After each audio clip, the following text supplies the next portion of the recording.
Mesdames et messieurs, bonsoir et bienvenue à cette émission d'Info 9. Que nous réserve la saison 2011 en tourisme pour l'Abitibi-Témiscamingue? Et de plus, Tourisme Abitibi-Témiscamingue a signé dernièrement une entente avec le CED, qui est Centre mondial d'excellence des distinctions, qui se veut un outil indispensable en tourisme pour les années à venir. Alors, pour nous en parler, je reçois la directrice générale de Tourisme Abitibi-Témiscamingue, Mme Renda Nepke. Madame Nepke, bonsoir. Bonsoir. C'est gentil d'avoir accepté cette invitation-là, Madame Nepke.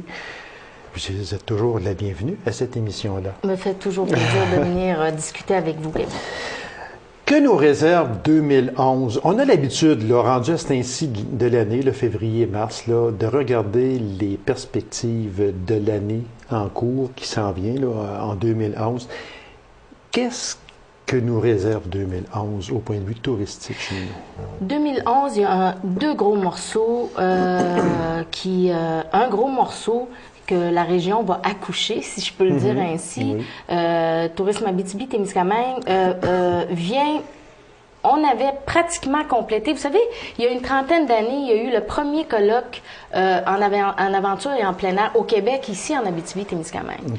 Et là, on pourra se vanter à partir d'avril 2011 que nous aurons le territoire le mieux organisé au Québec et sinon au Canada parce que nous avons répertorié tous les sentiers, qu'ils soient navigables, les sentiers de raquettes, de ski, pédestres, vélo de route, vélo de montagne, tout ça est géoréférencé. Ah oui, Imaginez, géoréférencé. Donc, quand les gens vont faire leur sortie, leur expédition, ils vont être en sécurité s'ils ont leur GPS ou si ils téléchargent la carte ou impriment la carte. Donc ça, c'est énorme parce que, Gabi, avec votre femme, vous voulez aller faire du canot sur l'Aricana, par exemple, vous allez pouvoir télécharger votre circuit sur votre GPS. Sur notre site, ce qui vous prenait 2 jours, 3 jours pour vous organiser, va vous en prendre 2 heures parce qu'on a élaboré tous les plans d'urgence, toutes les sorties. Ah mon Dieu, c'est intéressant ça. Vous allez avoir sur le site tout l'équipement que vous allez avoir besoin pour aller dans ce secteur-là, toutes les entreprises qui font par exemple de la location d'équipements, stations-service, hôtellerie, pourvoirie, et on a poussé ça encore plus loin. Vous voulez tenter? Bon, mais on a géoréférencé des endroits aussi où, bon, on va vous dire sur la fiche, il y a telle place, s'il y a à tel point GPS, vous pouvez installer 2 tentes. À telle place, vous pouvez installer une tente. C'est vraiment extraordinaire. C'est extraordinaire comme travail. Et ça s'est fait en collaboration avec France Lemire. C'est extraordinaire ce qu'on va offrir comme produit. Donc, on pourra se dire, là, Gabi, dans les prochaines semaines, les prochains mois, qu'au niveau du plein air et de l'aventure, l'Abitibi-Témiscamingue sera la mieux organisée et qu'offrira un produit le plus, je vous dirais, une offre, des produits intégrés dans une offre bien définie. Enfin. C'est avant-gardiste. C'est avant-gardiste, puis je vous dirais, c'était une demande, parce que les gens nous disaient, ben oui, mais il n'y a pas juste de la motoneige l'hiver. C'est vrai. Mais oui, mais là, on avait il y a de la raquette, un peu de raquettes ici, on savait qu'il y avait bon à Amos, ski de fond. Mais là, maintenant, on a tout ça sur une carte. Alors, on sait exactement ce qu'on a, puis on en a des sentiers. C'est incroyable. Il y a des choses, quand on prend la peine de regarder, de fouiller un peu en tourisme, en Abitibi-Témiscamingue, mais mon Dieu, qu'il y a des affaires à faire. Il y a des choses à visiter, c'est incroyable. C'est incroyable, parce que contrairement à la croyance populaire que nous ne sommes pas si touristiques que ça, c'est totalement faux, parce que qu'on ne parle que de chasse et de pêche. Il faut savoir, Gabi, que nous sommes les premiers au Québec qui vendons le plus de permis de pêche. Et c'est nous qui vendons le plus de permis de pêche à des non-résidents au Québec, près de 35 Nous sommes au premier rang au niveau de la pêche au Québec. Nous sommes au premier rang au niveau du prélèvement de l'orignal et au premier rang aussi au niveau du prélèvement de l'ours noir qui attire beaucoup d'Américains chez nous. Motoneige, c'est pas nous qui disons que nous sommes les meilleurs au monde. C'est la Bible des motoneigistes, c'est le Super Tracks Magazine qui dit les plus beaux sentiers au monde sont en Abitibi-Témiscamingue. Et là, on s'en vient avec le plein air. et toute l'effervescence culturelle en région. C'est extraordinaire. Donc, oui, nous sommes touristiques, très touristiques en Abitibi-Témiscamingue. Mais quand on se fait dire, entre autres par des Américains, que chez nous, là, on est le top. Excusez l'expression, là, on est le top. Oui, c'est vrai. Ça doit être très, très, très valorisant de se faire dire ça. Bien, c'est très valorisant, non seulement que ces Américains-là viennent, mais ils reviennent. Bien, c'est ça qu'il y a. Et ils reviennent. Ils emmènent d'autres personnes avec eux autres. Ils reviennent avec leur famille, leurs amis.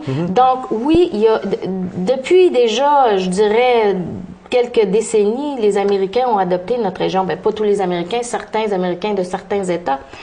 Mais on a deux produits qui ont des avantages concurrentiels à l'international, c'est-à-dire qui sont très exportables, qu'on peut dire que nous faisons partie des meilleurs. C'est au niveau du séjour en pourvoirie et au niveau de la motoneige actuellement. Maintenant, comme je vous disais, le plein air s'en vient sous peu et le produit est organisé. Et au niveau du tourisme culturel, on a créé une table et là, on va travailler pour organiser ce produit-là pour nous positionner parmi les meilleurs aussi. L'Abitibi-Témiscamingue, on dit que c'est une des régions qui se tire très bien d'affaires malgré un contexte difficile, le contexte économique difficile, parce que la crise forestière, etc., ça n'est pas réglé. Là. Il y a les mines qui fonctionnent très bien, mais à part que ça, s'il n'y avait pas les mines, on serait les parents pauvres à ce moment-là. Qu'est-ce qui fait que l'Abitibi-Témiscamingue se classe, on dit, se classe premier de classe dans le tourisme provincial? Vous l'avez expliqué un petit peu tantôt, mais c'est un peu tout ce que vous avez dit, là. Oui, puis il faut pas oublier, c'est sûr que le tourisme ne deviendra pas, puis c'est pas l'objectif d'en faire l'industrie première, hein, parce que c'est une industrie qui est très sensible. On l'a trop vu, hein, avec le SRAS, avec les attentats du 11 septembre, tout ça. On voit ce qui se passe en Égypte actuellement. Là. Bon, l'industrie touristique est à terre, c'est leur première industrie. Mais c'est une belle activité touristique pour venir équilibrer justement dans les temps les plus difficiles. Et chez nous, l'industrie touristique représente, je vous dirais, un peu plus de 3% du PIB. Donc, on fait partie des 10 régions du Québec que l'industrie touristique génère plus de 3% du PIB. Alors oui, nous sommes touristiques. Exactement, c'est sûr.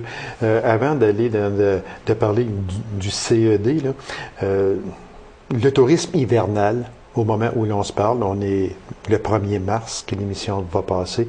Le tourisme hivernal se porte bien aujourd'hui?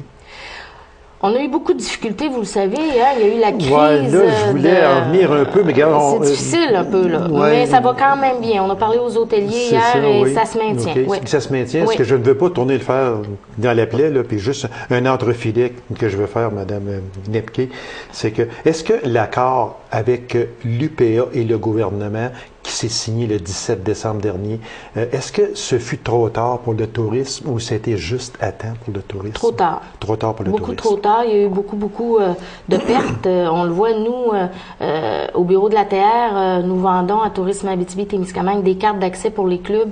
Puis je vous dirais que on en a presque pas vendu aux Américains puis aux Ontariens. C'est ça, parce que les autres, ce n'est pas... on part demain puis on s'en vient en Abitibi-Témiscamingue. Autant les Français que les Américains, c'est programmé des années, un an d'avance, ou au moins 6 mois d'avance. Oui. Donc là, on appelle, vous ne pouvez pas passer sur les terres, etc. On ne sait pas si ça va être ouvert. Mais là, on va aller ailleurs. Tu sais, c'est ça là, qui est arrivé un peu. C'est malheureux. C'est malheureux, mais bon, je veux dire, il y a quand même du bon qui est ressorti de ça avec le gouvernement. Je ne veux pas rentrer dans les détails. Je pense aussi qu'on va simplement clore on en a beaucoup entendu parler, hein? Oui, c'est sûr et certain. Puis, en tout cas, de toute façon, l'entente est signée. Puis, ça va plaire à l'UPA, au gouvernement et à Tourisme Abitibi-Témiscamingue également. Oui. Et aux nombreux fervents de la motoneige aussi. Oui. L'entente signée entre Tourisme Abitibi-Témiscamingue et le CED, expliquez-nous cette entente parce qu'il paraît que c'est très important, ça. Le Centre mondial d'excellence des destinations a été mis sur pied avec l'Organisation spécialisée des Nations unies, qui est l'organisme mondial du tourisme. OK? Elle a été mise sur pied, le centre a été mis sur pied par l'Organisation mondiale du tourisme, le National Geographic Society, l'Université George Washington, pour accompagner des destinations touristiques dans le monde à développer dans la durabilité, c'est-à-dire d'assurer pour les générations futures de leur léguer un territoire qui est la matière première du tourisme, on le sait, dans la meilleure de ses conditions, préserver notre patrimoine, qu'il soit notre patrimoine bâti, et s'assurer de développer dans le respect de tout un chacun. C'est à peu près ça qu'on fait. Et ça va dans notre volonté, si vous voulez, de développer de façon, je veux pas dire propre, c'est pas le mot, mais respectueuse de tous les secteurs avec lesquels on travaille. Alors, eux, l'Organisation mondiale du tourisme, elle, son rôle, c'est de promouvoir le développement durable, le tourisme solidaire et le tourisme accessible. Elle n'a pas le mandat d'accompagner des destinations comme les nôtres à améliorer leur sort. Donc, c'est pour ça qu'ils ont créé le Centre mondial d'excellence des destinations, qui, lui, accompagne des régions comme les nôtres vers l'excellence. C'est la deuxième région, l'Abitibi-Témiscamingue, à faire partie de ça après les cantons de l'Est? Oui, il y a les cantons de l'Est qui ont effectué toute la démarche avec le CED et nous serions les deuxièmes. Il faut dire que le Centre mondial d'excellence des destinations est né en 2006. C'est relativement neuf. C'est jeune, oui. Le Centre mondial devait avoir pignon sur rue en Chine, je sais pas trop où, mais grâce à Tourisme Montréal, ils ont réussi avec l'ONU de l'amener ici à Montréal.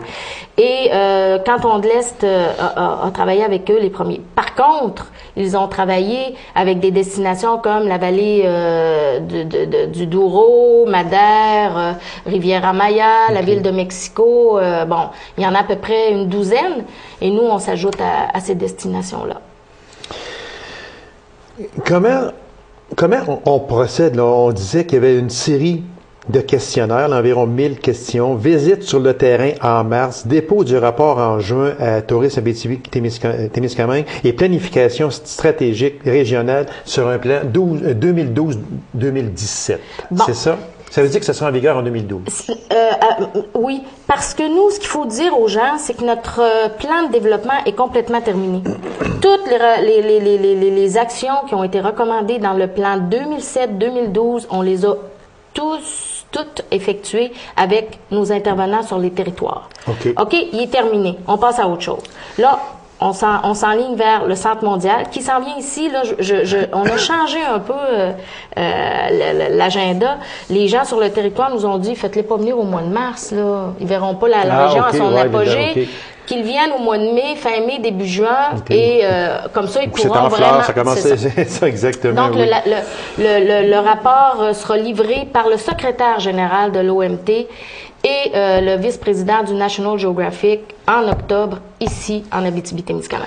On dit qu'on ne doit pas s'attendre à une ou des solutions miracles pour régler tous les problèmes. C'est sûr que ça ne veut pas dire qu'avec ça, on vient de régler tous les problèmes qui peuvent exister en tourisme. Non. Absolument pas. Il y a 250 recommandations qui vont surgir de ce rapport-là. On devra en choisir collectivement. Ce qui est important, Gabi, de savoir, c'est qu'il y a 3 MRC, 2 MRC, une ville, qui s'accrochent à cette démarche-là et qui demandent leur propre rapport personnalisé pour leur territoire du Centre mondial. On a le Témiscamingue, on a Abitibi-Ouest, et puis on a la ville de Rouyn-Noranda qui vient de commander son rapport. C'est extraordinaire, ça, parce qu'on sent qu'il y a une volonté aussi des élus de faire avancer les choses. D'ailleurs, les experts du CED, on le sait, entre autres, qu'ils vont beaucoup toucher tout le côté esthétique de la région.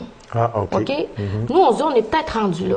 Hein? Les entrées de ville, on se ramasse un peu, des procédures avec les élus, tout ça. Je vous dis pas comment ça va s'articuler, comment ça va nous être amené.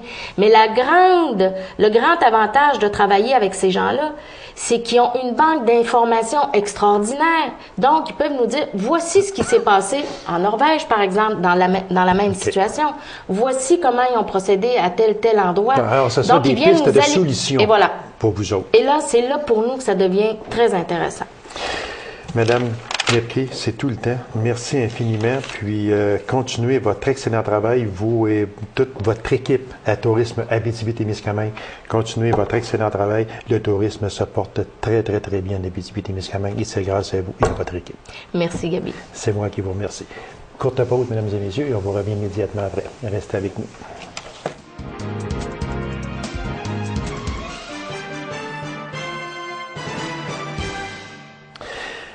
L'artiste Karine Hébert fera de nouveau appel aux femmes de la région pour son projet Dessous intime. Ce sera le mardi 8 mars prochain, lors de la Journée internationale de la femme. Je la reçois et elle nous entretient de ce projet. Alors, mesdames et messieurs, l'artiste Karine Hébert. Madame Hébert, bonsoir. Bonjour. C'est un honneur que de vous recevoir à cette émission et merci de l'avoir accepté, cette invitation-là. Mais merci de vous intéresser à mon projet. C'est très intéressant, je vous le dis.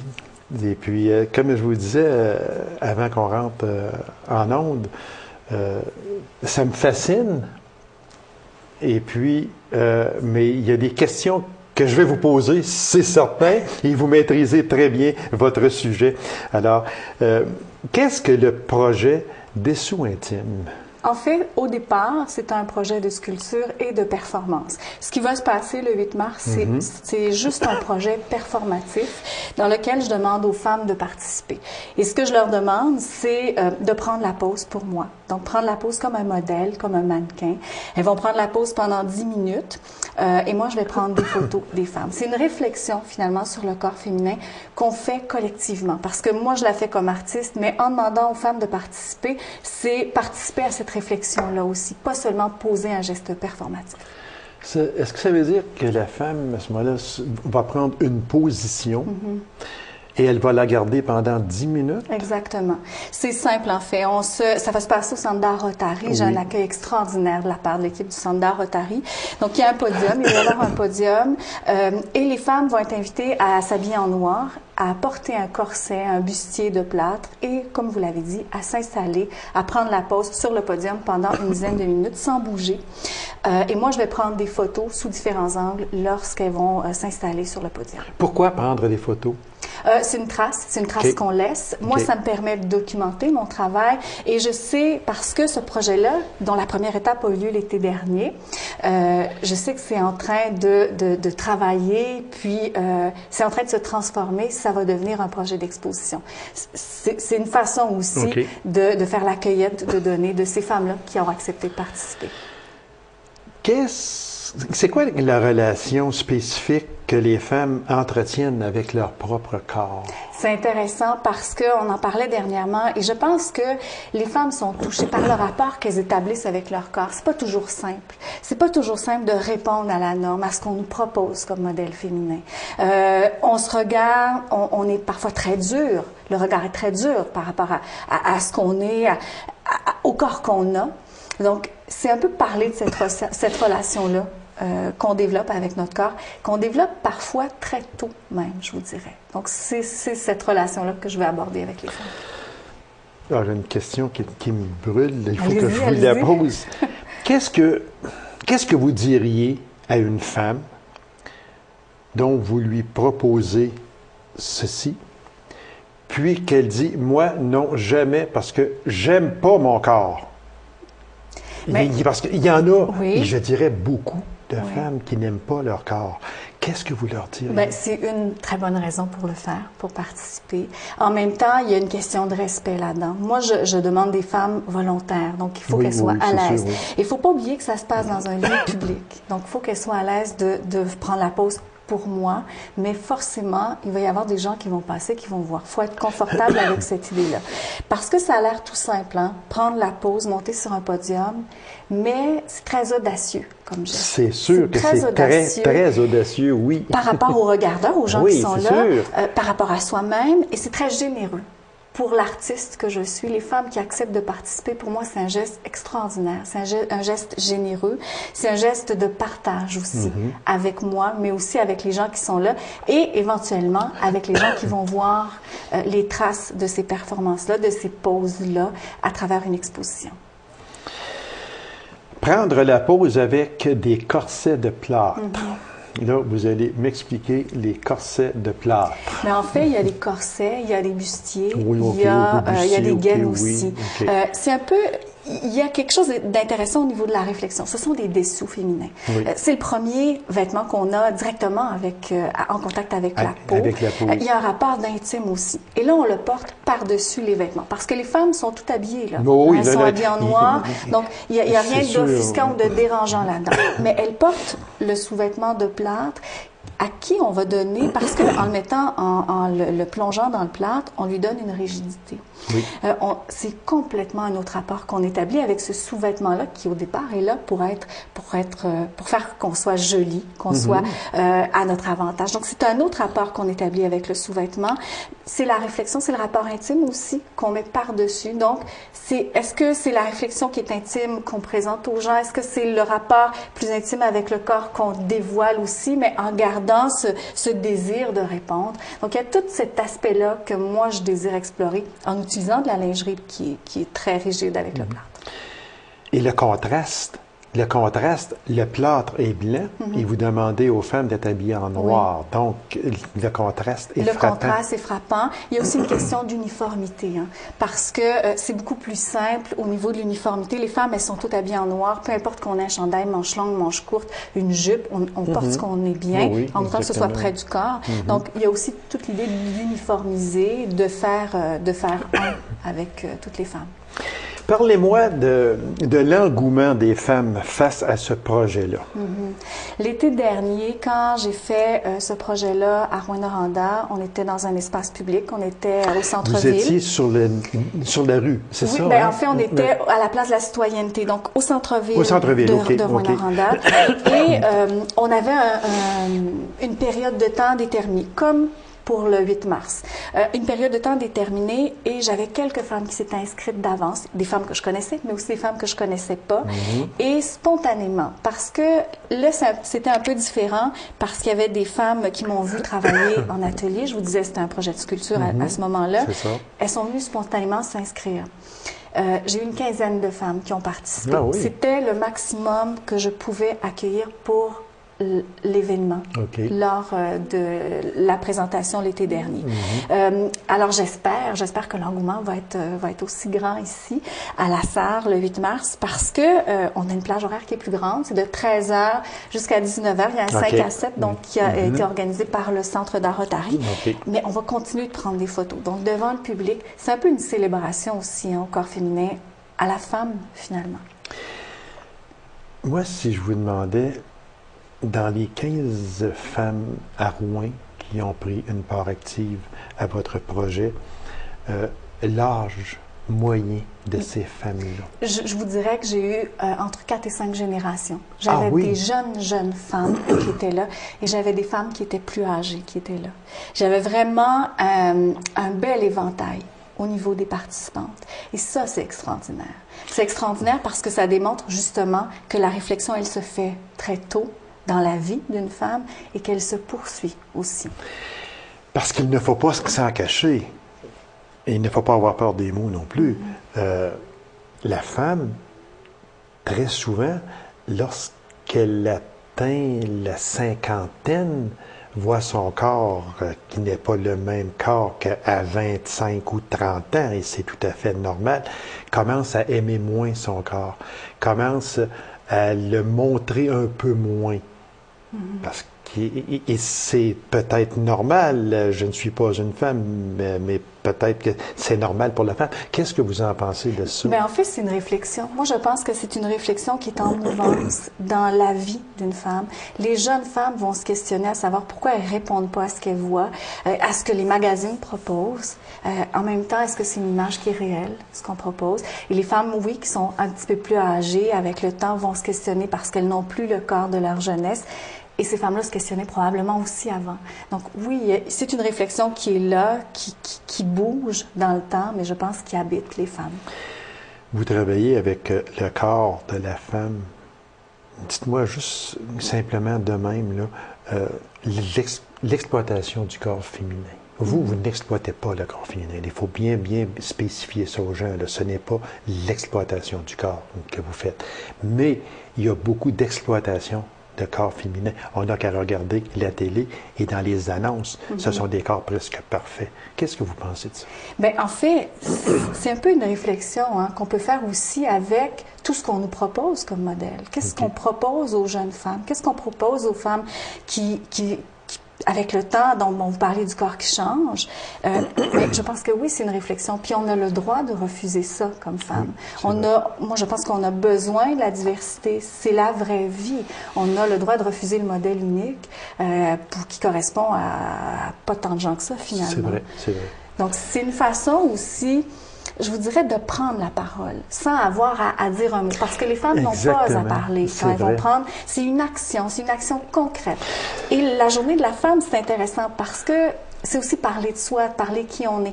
Et on peut venir, les femmes peuvent venir avec plusieurs amis, le faire chacun à tour de rôle. C'est une façon de prendre la parole. C'est une façon de poser un geste pour dire, ben moi, je refuse ce dans quoi on essaie de m'encarcaner, ce dans quoi on essaie de me mettre, de ce moule-là dans lequel on essaie. Parce que c'était mon autre question, justement, quand on parle de réflexion sur le corps féminin qui offre la possibilité aux participantes de dévoiler leurs pensées et ce, sans avoir à prendre la parole. Donc, le corps exprime la pensée. Oui, mais le corps parle. Hein. Le corps...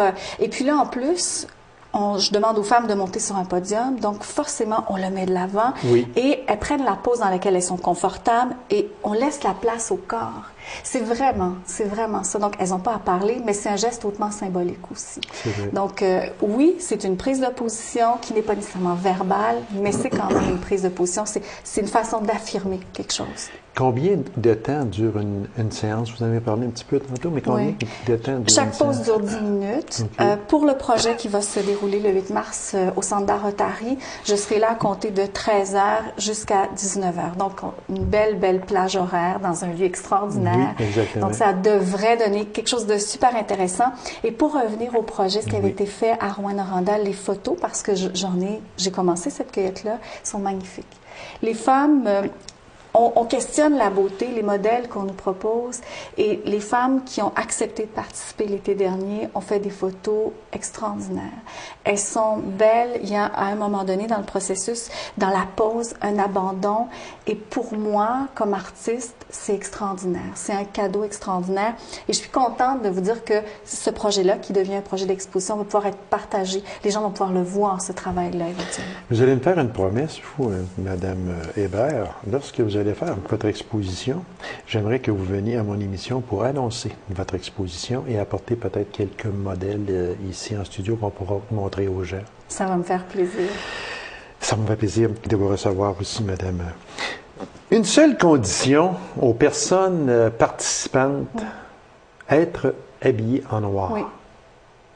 C'est obligatoire? C'est une condition essentielle? Oui, idéalement. Comme je vous disais, uniformiser aussi, c'est une question d'uniformité.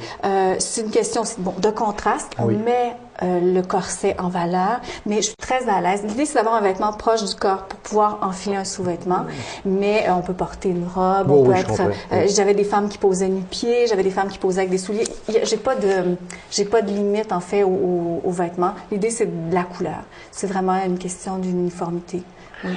En terminant, Madame Hébert, les femmes qui nous écoutent aujourd'hui, qui voudraient participer, qu'est-ce qu'elles auraient à faire? Et puis, je vous laisse aussi annoncer pour la journée de la femme, l'heure et l'endroit. En fait, c'est simple. Ce que je demande aux femmes, c'est de s'inscrire. C'est une question de logistique, parce que si on a un grand engouement et qu'il y a beaucoup de femmes, évitez d'avoir à attendre une bonne période. Donc, je vous demande de vous inscrire, pour les femmes. On fait ça au Centre d'art Rotary, l'équipe là-bas est extraordinaire, qui accepte de prendre les inscriptions. Vous le faites au 333-2294 ou encore, vous appelez, en fait, vous pouvez communiquer par courriel avec Suzy Tousignan. Alors, c'est stousignan@ville.lassar.qc.ca. Donc, c'est simplement une question de gestion d'horaire et ça va me faire plaisir d'avoir beaucoup de femmes présentes. Ça se passe le 8 mars au Centre d'art Rotary à Lassar. Lors de la Journée internationale des femmes. Ça commence à 13h et ça se poursuit jusqu'à 19h. Et pour les femmes qui ont le goût de célébrer, il y a un petit 5 à 7. Donc, une façon de poursuivre l'activité, la prise, la cueillette de photos, mais on pourra en même temps échanger là-dessus. Alors, c'est un très beau sujet. Je vous en félicite, puis je vous remercie beaucoup. Vous avez d'autres projets. Le temps nous manque, on ne peut pas en parler, mais on va se revoir, j'en suis persuadé. Alors, je vous souhaite tout le succès possible dans ce projet-là, Madame Hébert, et merci d'avoir participé à cette émission. Merci beaucoup. C'est moi qui vous remercie. Alors, mesdames et messieurs, merci d'avoir été là. On se donne rendez-vous à une prochaine émission d'Info 9. Au revoir.